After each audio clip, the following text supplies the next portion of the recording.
Hi, hello, welcome or welcome back. Thank you so much for being here today. If you don't already know, my name is Cece and I make bookish content that includes reading vlogs, wrap-ups, TBRs, and bookish commentaries. If you enjoy this kind of content and you haven't already, make sure that you subscribe down below and give this video a like while you're at it. Now, for the past few years, Colleen Hoover has gotten a lot of slack for being the worst romance author of all time. And while you will never catch me defending Miss Colleen, the author that we are going to discuss today makes her look like a saint.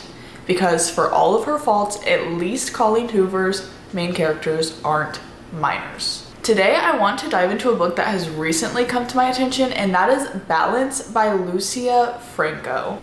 This is a romance between a teenage gymnast and her adult gym coach.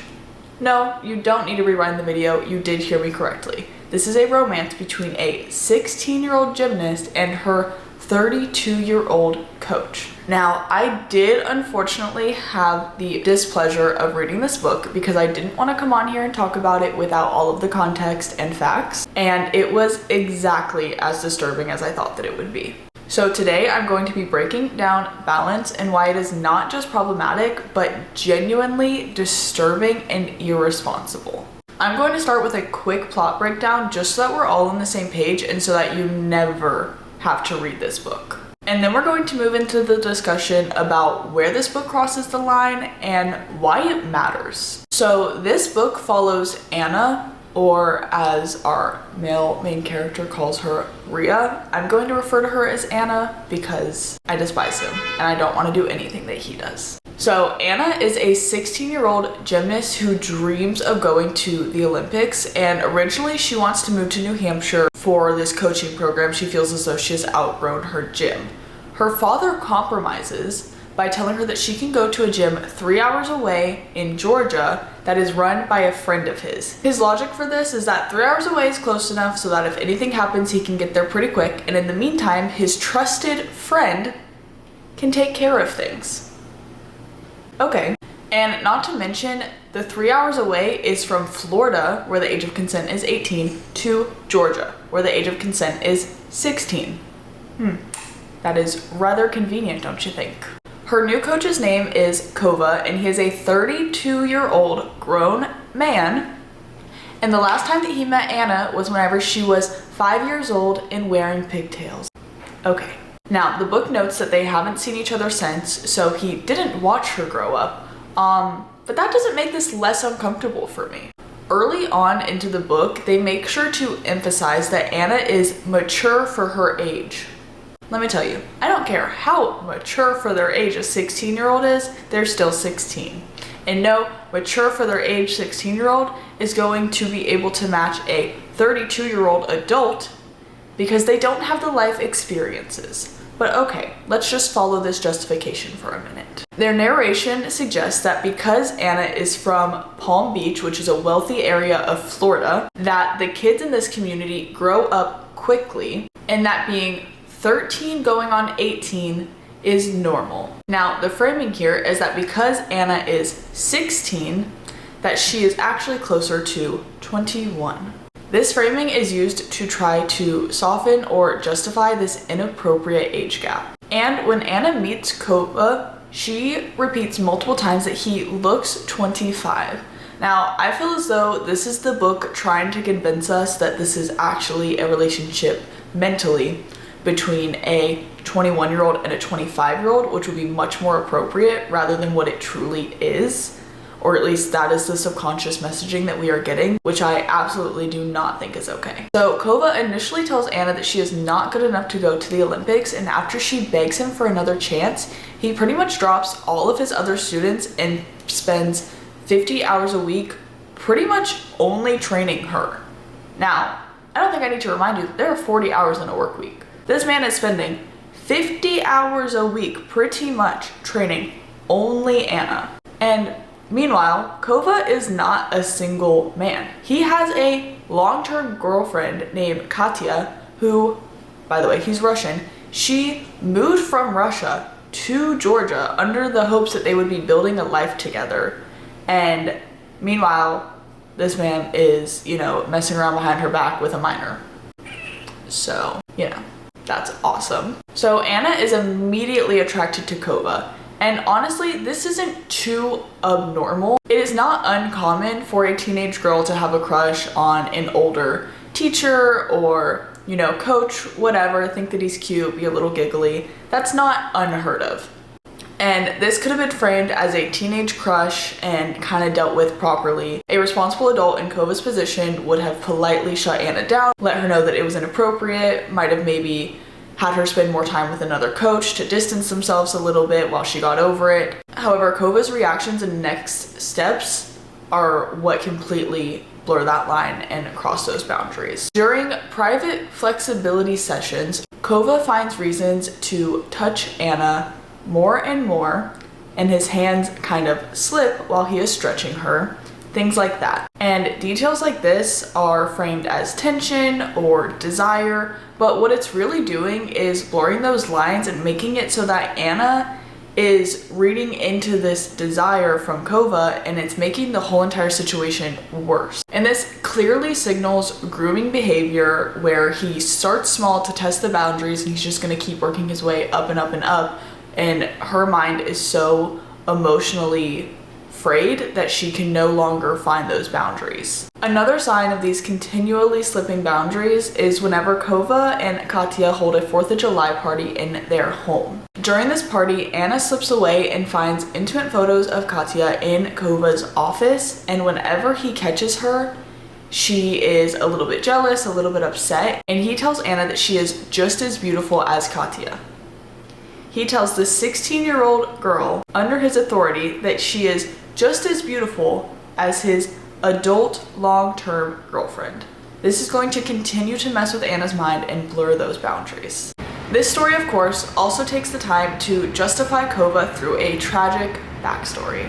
How classic. His mother was raped by one of her cousins, and this assault did result in her pregnancy of Kova. Due to this, his mother was ostracized and had to raise Kova as a single mother, giving everything she had so that he could live his life in the gym.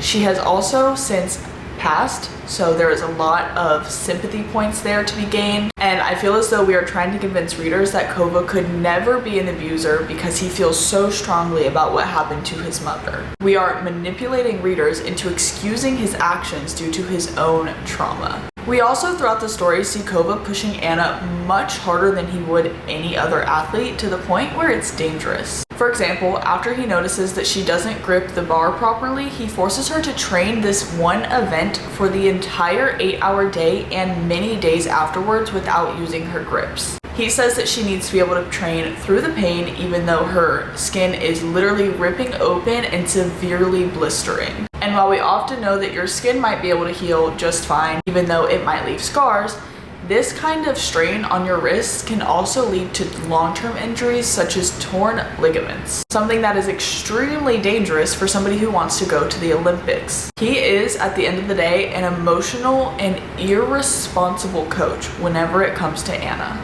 Another day after this event, they are practicing on the beam, and she falls and she hits her pelvic bone and her ribs, and he has her redo the trick. This results in her immediately falling onto the same area, and she begins bleeding from her pelvic area and is severely bruised. He sends her away to ice herself, and whenever he comes to check on her, and y'all, this part was so seriously disturbing to me, he comes to check on her, and while he's checking on her, he ends up being intimate with her and touching her where she is injured.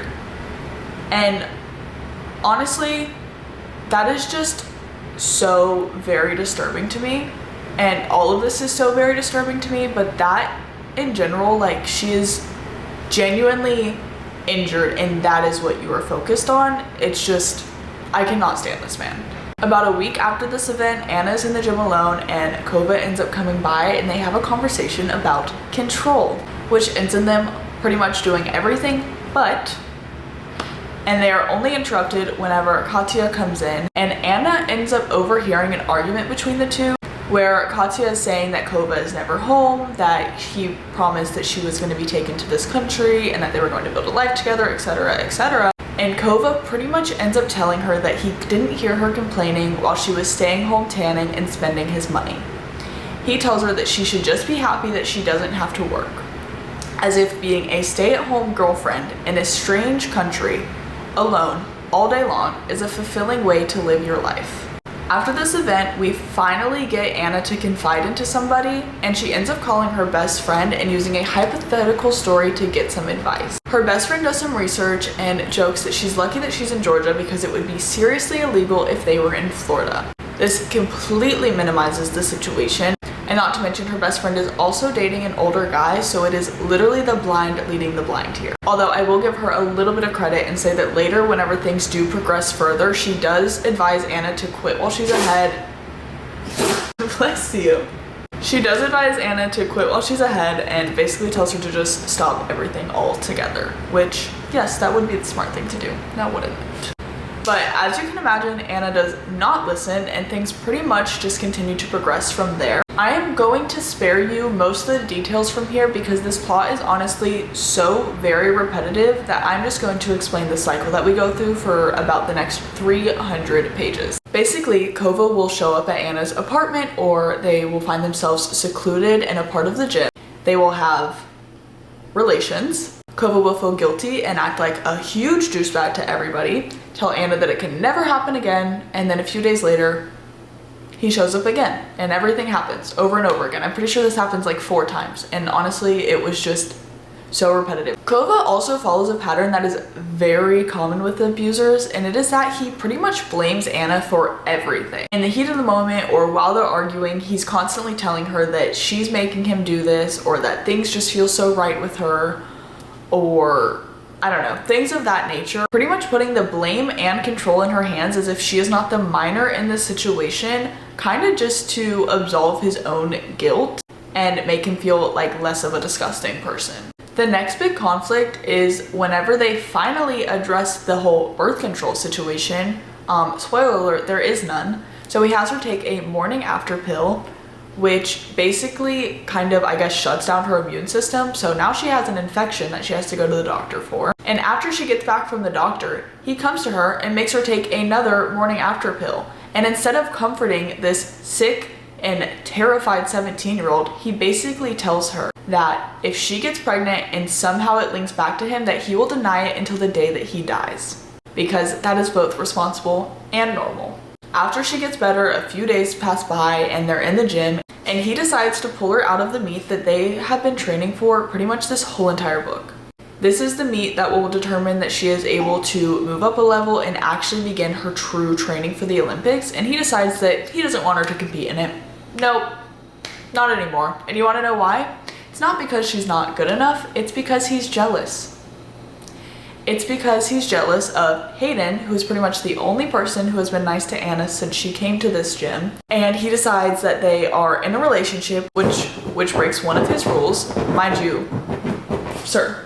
Mind you, they are not in a relationship. He's just made this up, decided that they're in a relationship, and while she's confronting them, they decide to do it again, because that's what we do whenever we're upset with each other. They literally yell at each other, fight, and then do it. And I'm like, listen, even if she wasn't a minor, which she is, even if she wasn't a minor, this is not a healthy pattern. Like, this is just so messed up and emotionally manipulative. And of course, finally, with like 1 chapter left in the book, they finally get caught. Hayden comes into the office, and I'm not even going to describe to you what their reactions were because it was so beyond disturbing. Like, listen, that one you will have to read yourself if you really want to know what happens, because I absolutely cannot even put that into words. Afterwards, Hayden runs out, and Kova, instead of feeling remorseful and upset, tells Anna, and I am going to read you this exact quote. He tells her, "You better fix this, Adriana. This is all your goddamn fault. I swear to God, if he utters a word of this to anyone, you will regret it. I will personally make sure your career is over." Okay, so Anna, of course, runs after Hayden, and he's like, "Are you okay? We need to go to the authorities. Like, is he forcing you into this? Is he hurting you?" And she's like, no, I'm fine. You don't understand. And his response, justifiably, is, "He brainwashed you, didn't he?" he threatened you if you told anyone. To which she replies, no, and I'll deny it. Wow, that's awesome. And that is where the book ends. That's where the book ends. And I did some research after the fact, and apparently this is a 6-book series, 5 or 6 book series, and they're all following Adriana and Kova, or Anna and Kova. And also, somehow she is 17 for all of these books. And I'm gonna go into this in a little bit more detail in a minute, but Lucia Franco did end up raising her age after some backlash, but apparently she only raised it for this first book. So even though she has her 17th birthday in this book, she apparently also has it in the next one, or like in the 4th one or something. I don't really know. Oh, and I almost forgot that they constantly make it a point to mention how little Anna eats. Her mom has her on this really strict meal plan that's apparently disgusting, so most of the time she ends up just skipping meals instead of eating them at all. And again, she is working out 50 hours a week, so that is of course incredibly dangerous. And we also find out later in the book that she pretty much stopped drinking water during training so that she could use the bathroom less, which is also, again, extremely dangerous. So I don't really know why we continue to mention that so many times just for it to never actually be a conflict. I'm assuming that maybe it'll be addressed in another book. I will never know. However, the point that I wanted to make with this is that I don't understand how you could spend 40, 50, 60 hours a week with somebody and not realize that they're not eating or drinking water.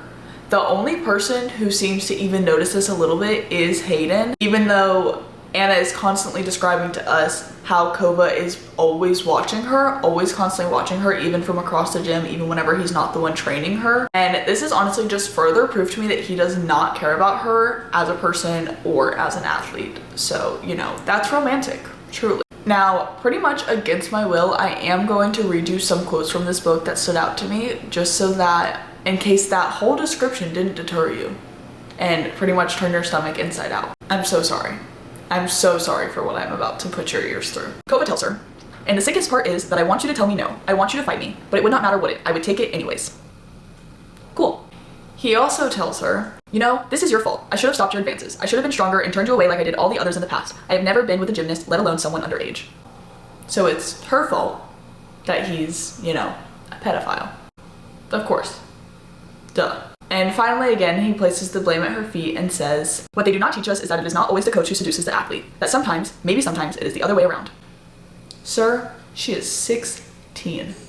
Anyways, now that we have gotten through that dumpster fire of a plot, I want to move into more of the commentary side of things and kind of the real life issues and why books like this are so irresponsible. So Lucia Franco has continued to defend Balin by saying that she could not make Anna older because it would not be realistic for a gymnast of her age to be training for the Olympics. She says that Olympic hopefuls always train young and that this is just another taboo romance and that it is not predatory. Now, when the major backlash hit and her book got removed from Amazon and Kindle, she did go back and rewrite her age just a little bit. In the original copy, Anna was apparently 15 turning 16, and in the version that I read, she was 16 turning 17. This is also the reason why she has Anna moved to Georgia in the beginning of the story, because like I mentioned, the age of consent there is 16. She does this as if adding in a birthday or changing the setting just automatically removes the exploitation from this story. Now, Lucia also states that she was a gymnast and a cheerleader for 10 years, and she herself got married whenever she was 17 and her partner was 21. And maybe her own experiences are influencing how she views these dynamics, or maybe she's just trying to rewrite and normalize her past. I personally will never know. And honestly, I'm not even sure if she herself knows based off of the way that she still speaks about these books. It is also rumored that Lucia originally wanted to make Anna 12 in the stories, but determined that it would be too controversial. Not too predatory, not too exploitative, too controversial.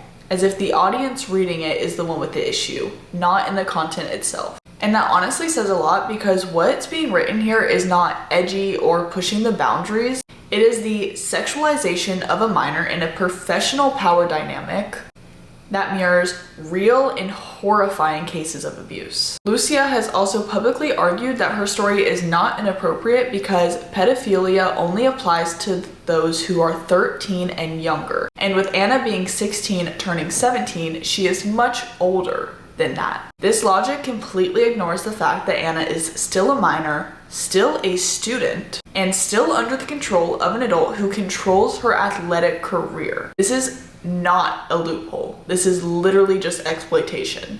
And if by any chance you've seen Lucia's recent TikToks, she is not letting up. And while this book came out in 2016 originally, the rewrite came out in 2024. It took 8 years for Lucia to actually go through with the rewrite, and once again, it was not because she wanted to or because she saw the error of her ways, it was because she was forced to. And if you look at her recent TikToks, she is still doubling down to this day. She is still making jokes about the backlash, teasing new covers, and framing this story as though it is just a misunderstood romance and not what it truly is. I'm going to insert just a few clips here so that you can see what I'm talking about. The reason why there's 2 editions is because there were some readers who did not like the original version, and they bullied the fuck out of me and got all my books taken down from Amazon. Any retailer I tried to sell my books on, they went after me. They had my website shut down, all my audiobooks taken down.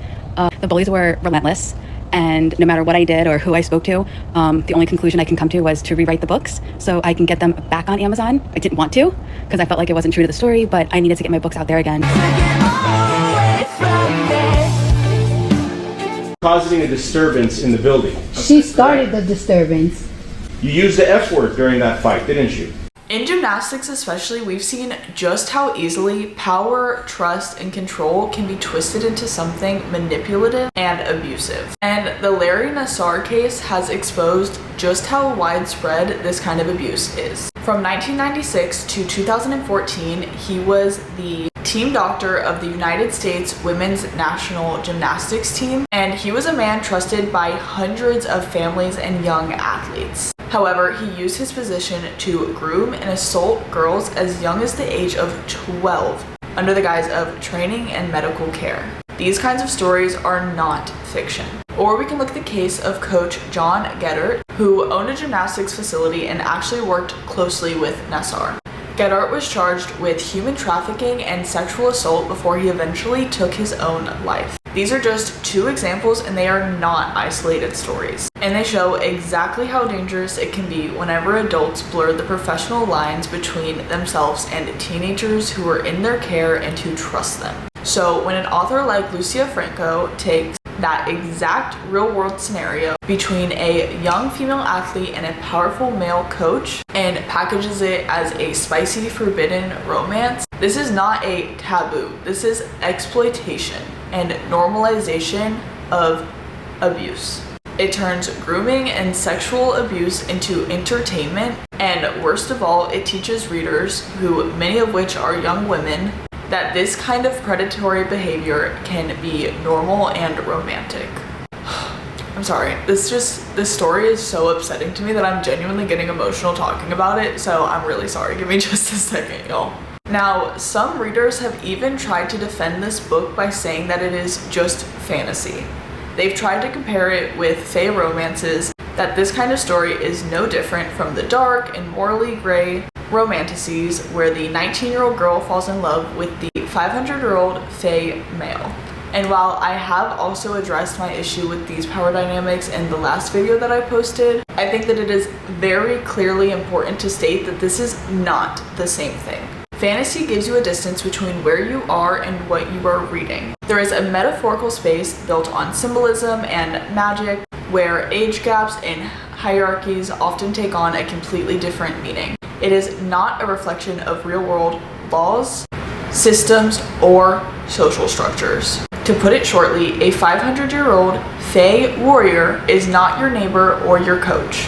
Balance takes place in our world, in Florida, in Georgia, at the Olympics. These are places and institutions that actually exist. When you set your story in reality using real ages, real laws, and real power dynamics, you don't get to hide behind the label of fantasy. And that's what makes this so predatory and so irresponsible. Stories like Balance don't just stay on the page. They seep into the ways that we talk about consent, mentorship, and power. And they blur the line between what's just forbidden and what is criminal. If Lucia Franco had wanted to explore the darker side of the world of gymnastics and how young athletes can be manipulated by coaches who control their careers, that could have been a powerful and important story to write. But by framing this as a love story, she turns exploitation into desire and erases the pain of our victim under the illusion of choice. This is not a romance. This is a reflection of how easy it is for stories or entire genres to disguise abuse whenever we stop calling it out for what it is. Writers have every right to push boundaries, but some boundaries exist for a reason. Once you blur that line, you are not being daring. You are literally just normalizing harm, and you are telling young readers, especially women, that manipulation can be devotion, that threats can be passion, and that silence can be love. And that is why this matters, because whenever stories like Balance get written off as just fantasy, it cheapens the pain of real survivors. Some stories don't need to be love stories. Some boundaries should never be crossed. And when an author decides to blur those lines anyways, we have every right to call them out. At the end of the day, accountability in publishing matters. Authors have creative freedom, yes, but that freedom does not absolve you from responsibility, especially whenever your story is pulling directly from real-world traumas. Now, if you've made it this far, thank you so much for sticking around for this hard topic. I would love to hear your thoughts in the comments. Do you think that there is a responsible way to write about taboo topics, or do some storylines just need to stay off the page altogether? Now, don't forget to like and subscribe for more book content, and please share this video with anyone who you think needs to hear it. I'll see you next week, and until then, keep reading critically, and as always, please take care of yourselves. Bye.